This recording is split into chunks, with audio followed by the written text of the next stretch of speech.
Hi, എൻ്റെ എല്ലാ കൂട്ടുകാർക്കും നമസ്കാരം കേട്ടോ. ഇത് നമ്മൾ മുല്ലക്കൃഷി ചെയ്യാൻ വേണ്ടിയിട്ട് കുഴി എടുക്കുന്നതാണ് കേട്ടോ. നമ്മൾ 4-5 എന്ന അളവിലാണ് ഇവിടെ കുഴി എടുക്കുന്നത്.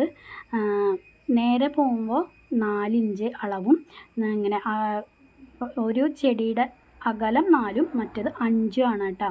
വാരം തമ്മിലുള്ള അകലം അങ്ങനെയാണ് വെക്കണേ. നമുക്കിതിൽ അധികമൊന്നുമില്ല, ഇത് കുറച്ച് സ്ഥലത്ത് മാത്രമേ ഉള്ളൂ. ഇത് 10 സെൻറ്റ് സ്ഥലമേ ഉള്ളൂ കേട്ടോ. ഇതുപോലെ എല്ലാ ഭാഗത്തും ഇങ്ങനെ തടം കോരിയെടുത്തു. ഇനി ഈ കുഴിയിൽ നമ്മൾ പതുക്കെ വളം ഇട്ട് കൊടുക്കണം.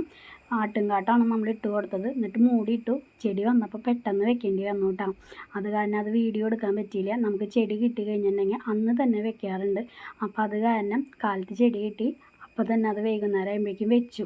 അപ്പോൾ വീഡിയോ ഒന്നും എടുക്കാൻ പറ്റിയില്ല. വെച്ച് കഴിഞ്ഞതിന് ശേഷം ഇങ്ങനെ വീഡിയോ എടുത്തതാണ് കേട്ടോ.